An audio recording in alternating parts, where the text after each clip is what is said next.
스토리가 있어서 여러분들에게 소개하려고 합니다. 2014년 미 복스뉴스에서 미 특수부대의 1등 상사였던 엘버트 말이라고 하는 사람을 톱 기사로 내보냈습니다. 그가 포틀랜드 오레곤에서 샬롯 노스캐롤라이나로 가기 위해서 비행기를 탑니다. 그런데 비행기에는 좌석이 여러 종류가 있는데 이분이 탄 좌석은 이코노미 클래스입니다. 가장 낮은 클래스입니다. 그래서 승무원에게 훈장이 달린 예복을 구겨지지 않도록 보관해달라고 했더니 이 비행기 안에는 1등석 승객들에게만 보관할 수 있다고 하면서 거절합니다. 그래서 1등석의 승객들이 자리를 양보하면서 엘버트 상사에게 타도록 했지만 엘버트 상사는 정중히 거절합니다. 그러자 1등 승객에 있던 존 달버그라고 하는 사람이 엘버트 상사의 예복을 받아서 자기의 자리에 넣습니다. 넣으면서 한 말이 아주 유명한 말입니다. 미 전 온 국민들이 감동을 받았던 그런 얘기입니다. Thank you for serving our country. 국가를 위해서 봉사해 주어서 감사합니다. 이 한 사람의 작은 배려가 미국의 온 국민을 감동케 했습니다. 우리가 믿는 성경에 나오는 위대한 인물들의 믿음의 인물들도 한결같이 하나님을 감동시킨 인물들입니다. 오늘 이 시간에 하나님을 감동 준 인물들을 다 소개할 수는 없지만 본문에 나타난 다윗을 소개하면서 어떻게 하면 나의 신앙의 삶을 통하여 하나님을 감동케 할 수 있을까? 우리 한번 깊이 생각해 보아야 할 것입니다. 오늘날 많은 성도들의 삶을 보면 땀과 헌신, 봉사는 없고 갈망과 소망만 있는 것을 우리는 발견하게 됩니다. 오늘 본문에 나타난 다윗은 수많은 죄와 허물이 있음에도 불구하고 하나님으로부터 인정을 받고 있음을 발견하게 됩니다. 사무엘상 17장 6절에 보면 주의 종이 사자와 곰도 쳤는 적 누구라고 그랬습니까? 사시는 하나님의 군대를 모욕한 하나님은 살아계셨다라는 것을 얘기하는 겁니다.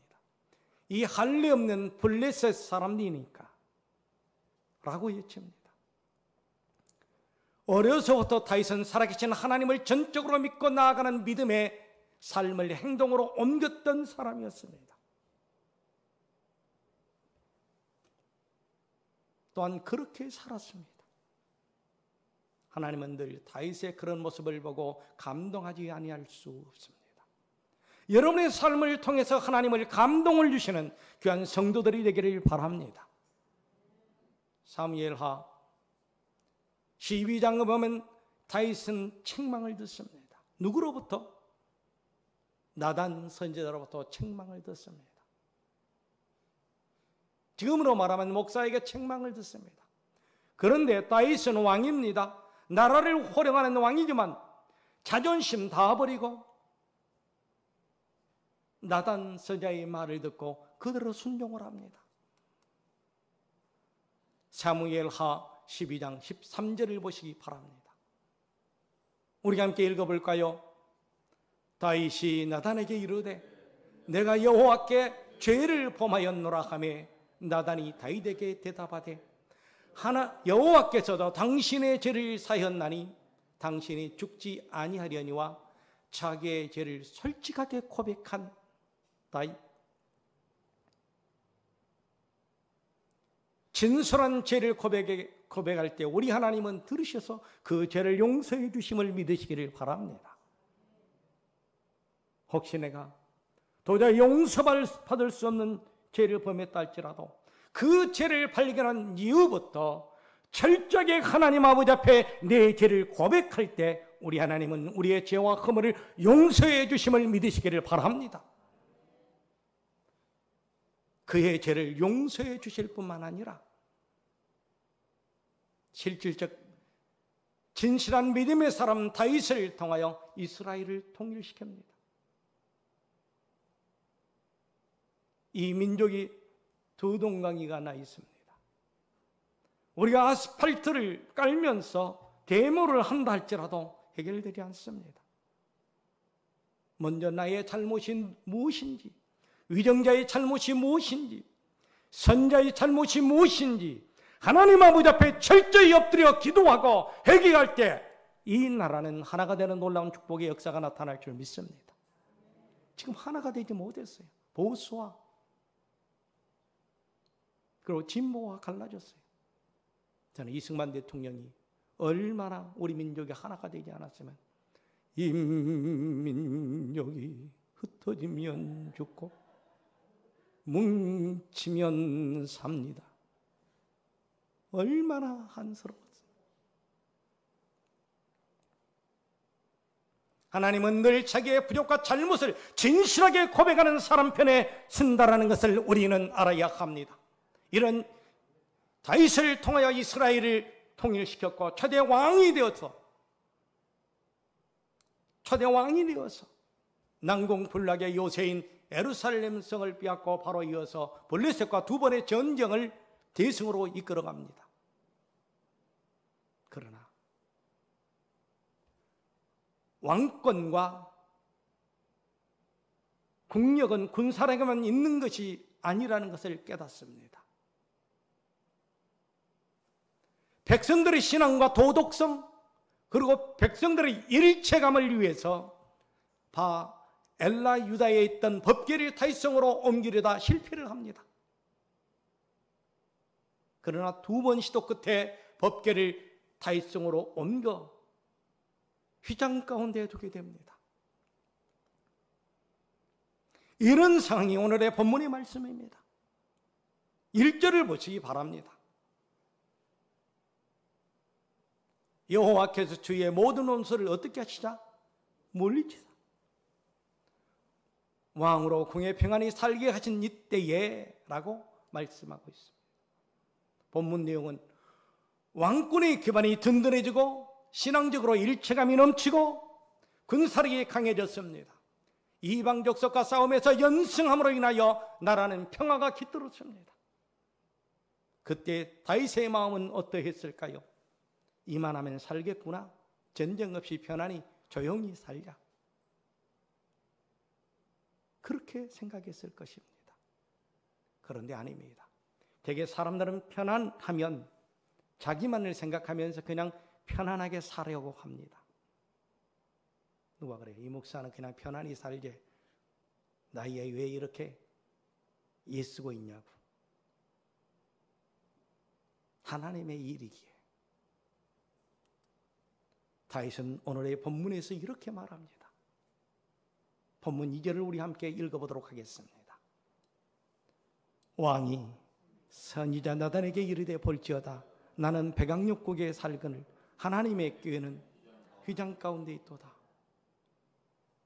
자기는 아름답고 행진하는 백악육 왕국에서 편히 살고 있거늘 하나님의 임재를 상징하는 법궤가 천막 가운데 있는 것을 보고 몹시 괴로워하고 아파하고 있습니다. 사랑하는 성도 여러분, 여러분은 교회 때문에 잠 못 이루고 가슴 아파하고 눈물 흘린 적이 있습니까? 지금 장마철입니다. 그리고 병든 분들도 많습니다. 이런 분들을 위해서 여러분 기도하면서 하나님의 교회를 둘러보고 하나님의 교회는 괜찮는가? 성도들은 괜찮는가? 여러분의 마음의 생각은 어디에 있나요? 다윗의 마음과 생각은 온통 하나님뿐이었습니다. 이런 다윗의 마음을 알고 있던 나단 선지자는 3절에서 또한 이렇게 말합니다. 3절 보시기 바랍니다. 나단이 왕께 고하되 여호와께서 왕과 함께 하시니 물은 마음에 있는 바를 행하소서. 주님을 향하는 그 마음, 성전을 향하는 그 마음, 하나님과 함께했던 그 놀라운 사실, 여러분에게도 하나님이 함께하는 놀라운 축복의 역사를 누리시기를 바랍니다. 그때 다윗 왕이 뭐라고 합니까? 나는 백항목 왕궁에 있는데 법궤는 어디에 있다고? 천막에 있구나. 다윗 왕의 마음은 온통 성전 건축에 있었습니다. 나단 선지자는 왕의 마음을 읽고 왕에게 이렇게 말합니다. 왕이여, 여호와께서 왕과 함께 하심으로 마음의 감동에 따라 행하십시오. 그런데 다윗은 하나님의 전을 건축하지 못합니다. 마음뿐입니다. 그 이유는 무엇일까요? 역대상 22장 8절에 이렇게 말씀하고 있습니다. 우리 읽어보시기 바랍니다. 여호와의 말씀이 내게 임하여 이르되 너는 피를 심히 많이 흘렸고 그게 전쟁하였느니라. 내가 네 앞에서 땅에 피를 많이 흘렸는즉 내 이름을 위하여 성전을 건축하지 못하리라. 이런 사령 때문에 그토록 염원했던 성전을 건축하지 못합니다. 성전 건축의 꿈만 가지고 준비만 할 뿐입니다. 다윗이 성전을 향하는 마음의 그 소원이 얼마나 강했는지 시편 27편 4절을 보시기 바랍니다. 성전을 향한 마음이 얼마나 강했는지, 염원했는지 우리 함께 볼까요? 내가 여호와께 바라는 한 가지. 여기서 내가 여호와께 바라는 한 가지라는 것은 나의 소원은 두 가지가 아니라 한 가지였습니다. 그것을 구하리니, 이 한 가지를 구하리니 곧 내가 어떻게 해요? 내 평생의 여호와의 집에 살면서 여호와의 아름다움을 바라보며 그의 성전에서 사모하는 것이니라. 하나님의 집에서 여호와를 사랑하고 여호와를 사모하는 것이 다윗의 꿈이었고 소원이었습니다. 여러분의 꿈과 소원이 어디에 있습니까? 다윗의 소원은 오직 한 가지였습니다. 내 평생 여호와의 집에 살면서 주의 아름다움을 바라보며 그를 사모하는 것이었습니다. 여러분이 사모하는 것은 무엇입니까?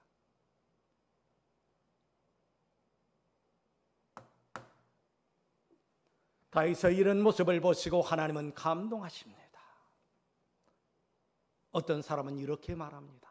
다윗이 왕인데 모든 것을 다 할 수 있는데 왜 성전을 짓지 못하느냐? 그 말씀은 성경을 이해하지 못하는 사람들의 말입니다. 조금 전에도 말씀드렸지만은 하나님은 다윗을 향하여 전쟁을 많이 했음으로 인하여 그 전쟁 때문에 수많은 피를 흘렸음으로 말미암아 내가 네 이름으로 하나님의 전을 건축하지 못하리라 했던 것입니다.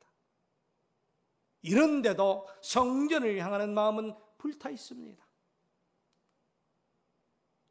그 불타는 마음으로 행동으로 보여주고 있습니다.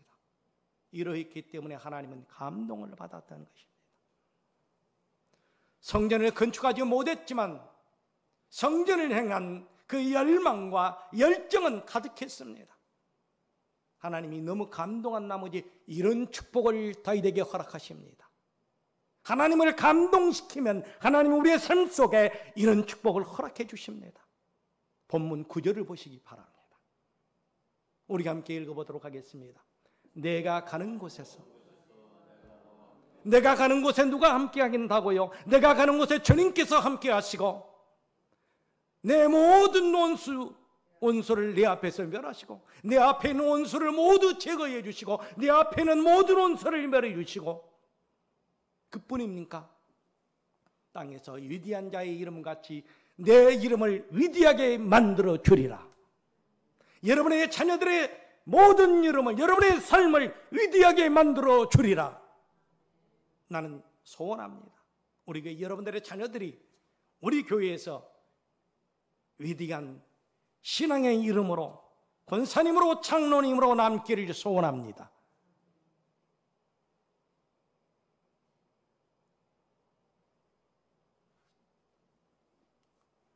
이보다 더 큰 축복이 어디에 있습니까? 다윗이 가는 곳마다 하나님이 함께해 주셨습니다.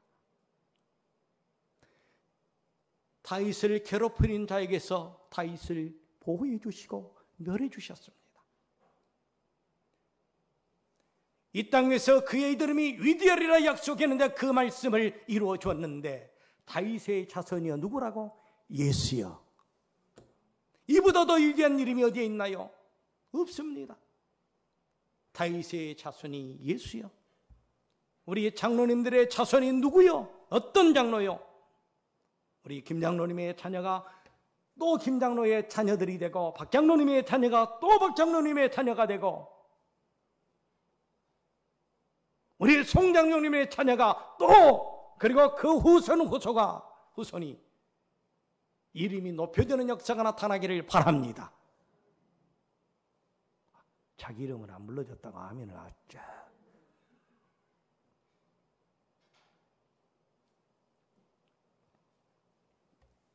그래서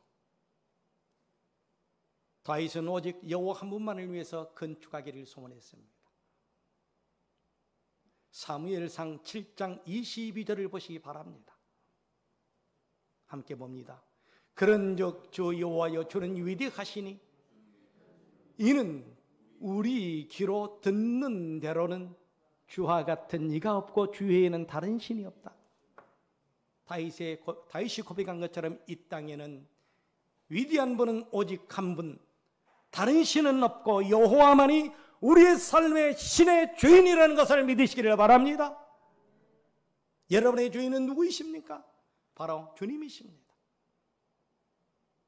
수요일 금요철에도 말씀드렸지만 부부싸움 하다가도 주님이 보고 있으면 뚝, 큰소리 치다가도 주님이 보고 있으면 뚝.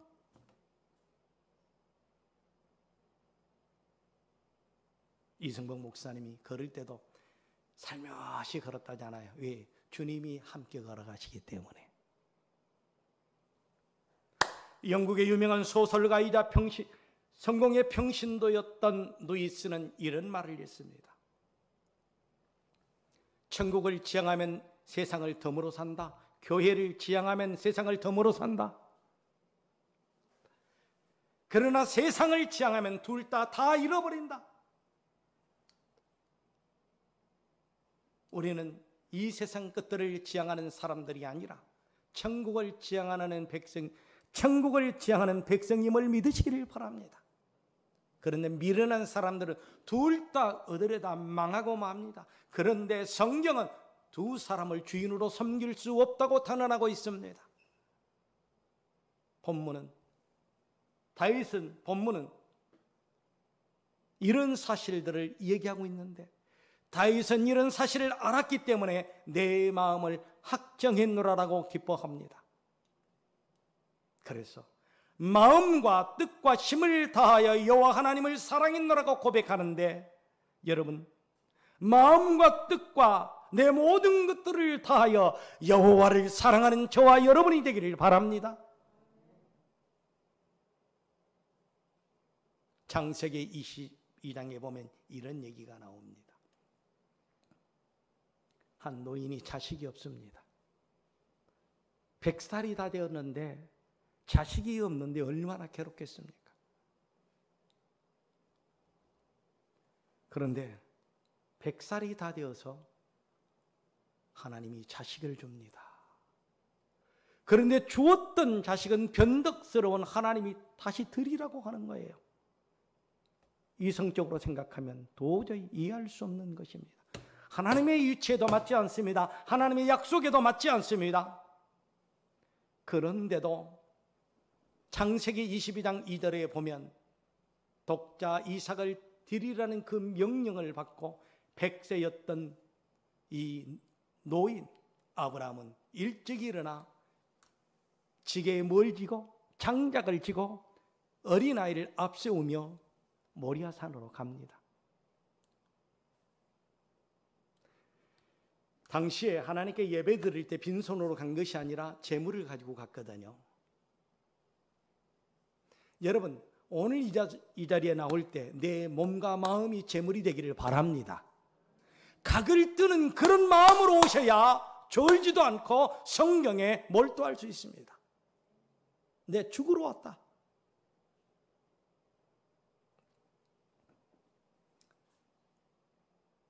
각을 뜨려고 칼을 잡습니다. 이삭의 목을 치려고 할 때 불꽃 같은 눈으로 보고 계신 하나님께서 뭐라고 말씀하십니까? 멈춰라. 그 아이에 손을 대지 말라. 창세기 22장 12절을 보시기 바랍니다.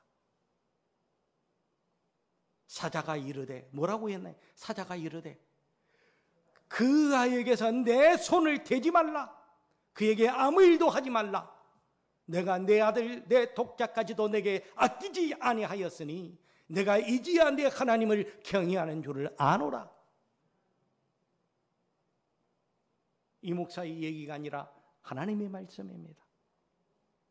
하나밖에 없는 독생자까지라도 아낌없이 드렸던 이 모리아산. 모리아산이 어떤 곳입니까? 이곳은 제1성전이 지어졌던 곳입니다. 솔로몬 성전이 기원전 967년에 지어져 기원전 586년에 없어집니다. 그리고 제2성전이 지어지는데 기원전 515년에 지어져 70년까지 존재합니다. 지금도 유대민족들은 이곳에 다시 올 메시아를 위해서 성전을 건축하려고 그렇게 말합니다. 그러니까 모리아산은 거룩한 산이요 예비하는 장소 예배당입니다.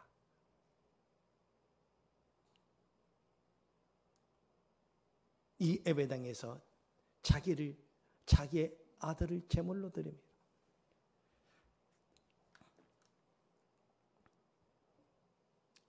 제가 철없을 때 우리 아이를 무조건 젖먹이 아이를 깨워요. 새벽기도 가자고. 그애가 뭘 알겠어요? 그러고 데리고 가는 거야. 그런데 지금에 보니까 그 기도가 이어지고 있더라고요. 그러면서 얘기하기를 무엇보다도 하나님이 먼저다 얘기했습니다. 힘들고 어렵고 불리해도 교회 중심의 예배의 삶을 살기를 원했던 아브라함, 아들까지도 아낌없이 하나님께 드렸던 실천적인 삶, 아들보다 하나님을 더 사랑했던 이 노인의 결과를 여러분 아시나요? 창세기 22장 17절 18절에 이 노인에게 허락했던 하나님의 축복의 말씀이 나와 있습니다. 한번 보시기 바랍니다. 내게 이 큰 복을 주고 내 씨가 크게 번성하여 너희의 자녀들이 번성하여 하늘의 별과 같고 바닷가의 모래알 같이 많아져서 내 씨가 그 대적의 성문을 차지하리라. 또 내 씨로 말미암아 천하 만민이 어떻게 된다고요? 복을 받는다, 그렇게 말씀하고 있습니다. 그 이유가 나의 말을 준행하였기 때문이라. 사랑하는 성도 여러분, 성도들에게 있어서 내게 가장 소중한 것이 무엇입니까? 내게 가장 소중한 것이 생명입니까? 자녀입니까? 아니면 시간입니까? 내게 가장 소중한 것을 여호와 앞에 아브라함처럼 드려보는 저와 여러분이 되기를 바랍니다. 시카고에 있었던 한 여인의 감동적인 스토리를 여러분들에게 말씀드리려고 합니다. 이 여인은 너무 가난해서 가진 것이 없습니다. 그런데 기도하려고 했더니 자기의 결혼 반지가 보이더라는 거예요. 그래서 결혼 반지를 과감없이 빼서 헌금 쟁반에 놓았습니다. 그 모습을 옆에 있던 성도가 물끄러미 쳐다보았습니다. 들을 형편이 아닌데. 개수를 하던 개수요원이 헌금을 하다 반지를 발견합니다. 주인을 찾고자 했는데 한 분이 얘기해 줘서 저 가난한 저 여인의 것이라고 얘기합니다. 개수위원들이 돌려주자고 얘기합니다. 그리고 목사님에게 얘기했더니 목사님이 쾌히 돌려주자고 동의를 합니다. 그 여인을 불렀습니다. 성도님, 하나님은 당신의 그 마음만 보고도 감동하셨을 것입니다. 도로 가주시기를 바랍니다. 도로 가져가 주시기를 바랍니다. 그때 이 여인은 단호하게 얘기합니다. 목사님, 저는 이 반지를 도로 가져갈 수 없습니다. 이 반지를 이 교회에 드리는 것이 아니라 하나님께 드렸기 때문입니다. 저는 이 교회에서 지금 한참 공사할 시기였네요. 저희 교인들은 넉넉하지 않지만 노년연금을 받으셔서 그리고 적은 물질이나마 모아서 건축에 힘쓰게 하고 종탑을 하고 간판을 하고 여기 앉아있는 모든 우리 성도들은 아브라함 이상의 복받는 자라는 것을 저는 확신합니다. 마음이 변할까 봐 전철을 타고 가는데 문자로 메시지로 드리겠습니다. 장로님에게 은혜 내보셨나요? 예, 변할까 봐 목사님에게 먼저 통보를 합니다. 시카고의 이 여인의 이 작은 반지 하나 때문에 교회의 부흥의 도화선이 되었고 시드머니가 되었고 회개의 바람이 일어났다는 것입니다. 하나님은 큰 것을 통하여 역사하는 것이 아니라 나의 작은 미라를 통하여 놀랍게 새로운 역사를 만들어내시는 것을 믿으시기를 바랍니다. 토스라는 신학자는 자아 발견의 제일 조건으로 내 소원이 무엇인가를 살펴보라고 했습니다. 지금 나의 소원이 고상한 것인가? 아니면 저급한 것인가? 남이 알아도 자랑스러운 것인가? 남이 알면 부끄러운 소원인가? 내 소원이 무엇인가? 여러분 묻습니다. 저와 여러분의 소원이 무엇입니까? 하나님이 가장 기뻐하실 소원을 가지시기를 바랍니다. 하나님이 가장 좋아할 그 소원을 가지고 하나님께 이루어달라고 기도하시기를 바랍니다. 그리하면 나의 것들도 하나님이 이루어 주십니다. 우리 목사님이 오시는 그 지역이 천안 쪽입니다. 천안이 유명한 것이 뭐죠? 호두과자. 호두과자를 통해서 큰 돈을 번 권사님의 얘기를 하려고 합니다. 이 권사님이 새벽부터 풀빵 장사를 위해서 큰 돈을 벌어 성전 7개를 지으셨습니다. 그런데 성전 7개를 지어서 기쁜 것이 아니라 이분이 가는 곳에 간증하는 것이 아주 기쁜 내용들입니다. 나는 다윗왕보다도 더 행복한 사람입니다. 나는 다윗왕보다도 더 행복한 사람입니다. 다윗왕은 위대한 왕이었지만 성전 건축을 이루지 못했고 성전 건축이 그의 소원이었지만 이루지 못했지만 나는 풀빵 장사를 통하여 성전 7개를 지었기 때문에 나는 소원도 이뤘고 행복한 사람입니다. 지금의 나의 돈 버는 이유가 하나님의 성전을 짓기 위함입니다. 이 권사님은 자기의 정체성을 확실히 가지고 장사를 했던 분이었습니다. 현대인들이 정체성을 잃고 방황하는 이유가 어디에 있다고 여러분 생각하십니까? 그 원인이 어디에 있다고 생각하십니까? 그 원인은 살아계신 하나님과 절대 주권자인 하나님의 집을 떠났기 때문입니다. 하나님의 집을 멀리 했기 때문입니다. 하나님의 집, 하나님의 교회를 떠나면 기르는 양과도 같습니다. 우리나라가 4,000년 동안 우상을 숭배했던 나라였습니다.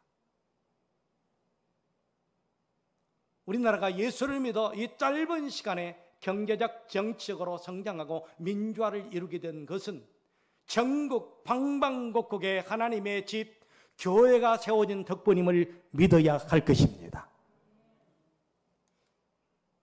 교회는 의뢰받는 집입니다. 그래서 다윗이 교회를 짓기 위해서 몸부림쳤던 곳입니다.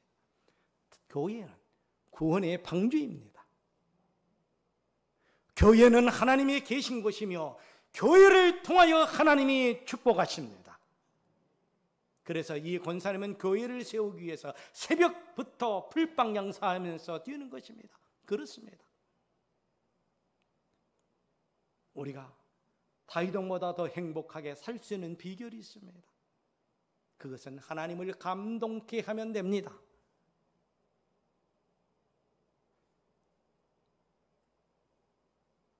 지난 주일에도 여러분들에게 말씀드렸습니다. 하나님께 돌아가 하나님의 살아계심을 믿고 그 절대주권을 믿고 성전 중심의 실천적 삶을 살면 하나님이 감동하셔서 우리의 삶 속에 나타나셔서 믿음대로 될지어다 한다라고. 열왕기상 3장 3절을 보시기 바랍니다. 이때는 아직 교회 건축을 하지 아니할 때였습니다. 읽어보시기 바랍니다. 솔로몬이 여호와를 사랑하고 그의 아버지 다윗의 법도를 행하였으나 산당에서 제사하며 분향하였더라. 예 왕이 제사하려 기브온으로 가니 거기서 산당이 큼이라. 솔로몬이 그 제단에서 몇 번을 1,000번의 제물을 드렸더라. 제사를 지냈더라. 솔로몬이 그의 아버지처럼 공의와 정직을 행하면서 성전 중심의 예배의 실천적 삶을 살았습니다. 여러분, 예배를 아무리 열심히 드리고 찬송하고 기도한다 할지라도 내 삶이 예배의 실천적 삶이 아니면 아무 소용이 없습니다. 내가 그리스도 안에서 사랑을 말한다 할지라도 사랑을 실천하지 않으면 울리는 캥거리 소리와 같습니다.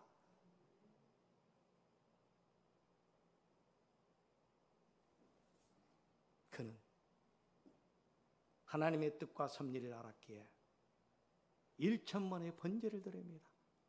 이 말은 1,000번의 예배를 드립니다. 마음으로 드립니다. 몸으로 드립니다. 물질로 드렸습니다. 이 모습을 보고 우리 하나님이 감동하십니다. 하나님이 얼마나 큰 감동을 받으셨는지 열왕기상 3장 6절을 보시기 바랍니다. 솔로몬이 이르되 주여 종 내 아버지 다윗의 성실함과 공의와 정직한 마음으로 주께 함께 주 앞에서 행하였으므로. 누구 앞에서 행했다고요? 주 앞에서 행하였으므로 주께서 그에게 큰 뭐라고요? 큰 은혜를 베푸셨고 하나님 아버지 앞에 성실한 마음으로 예배하는 삶을 살면 우리 주께서 큰 은혜를 여러분 모두에게 베풀어 주실 줄을 믿습니다. 그런데 이 축복만 주신 것이 아닙니다. 그 은혜의 결과를 열왕기상 3장 13절 14절에 보면 나옵니다. 우리 함께 읽어보도록 하겠습니다. 내가 또 내게 구하 부귀와 영광도 내게 주었노니 내 평생의 왕들 중에 너와 같은 자가 없을 것이라. 내가 만일 내 아버지 다윗이 행함같이 내 길로 행하며 내 법도와 명령을 지키면 내가 또 내 날을 길게 하리라. 이 복이 지금 이 순간뿐만이 아니라 길게 하리라. 길게 하리라. 순간 안개처럼 있다가 버리는 것이 아닙니다. 이렇게 오직 믿음으로 성전에서 믿음의 삶을 실천적으로 살게 되면 하나님께서도 구하지 아니하는 여러분들 모두에게 쏟아 부어 주실 줄 믿습니다. 말씀을 정리하도록 하겠습니다. 하나님을 감동시키기 위해서는 다윗이 그렇듯이 우리의 신앙의 삶에서 최우선으로 교회 중심의 삶을 살아가시기를 바랍니다. 그리고 예배의 실천적 삶을 살아가시기를 바랍니다. 예배의 실천적 삶이란 내 집보다 하나님의 집을 먼저 생각하고 나의 일보다도 하나님의 일을 먼저 생각하고 나보다 하인의 즉 남의 이웃을 일상을 먼저 생각하고 나의 일상은 오직 하나님으로 가득 찬 꽃향기가 몽우리가 활짝 피면 향기가 난 것처럼 그리스도로 가득 찬 삶을 살아 그리스도의 향기를 물씬 풍기는 저와 여러분이 되기를 바랍니다. 그리하면 오늘의 본문 9절의 축복을 우리 모두에게 우리 성도들에게 허락할 줄 믿습니다. 이 말씀을 읽고 말씀을 맺겠습니다. 우리 함께 읽겠습니다. 내가 가는 곳에서 내가 너와 함께 있어 내 모든 원수를 내 앞에서 멸하였는즉 땅에서 위대한 자들의 이름같이 내 이름을 위대하게 만들어 주리라. 우리 권사님의, 우리 장로님의, 우리 성도님들의 이름을 위대하게 만들어 주시리라. 기도하겠습니다.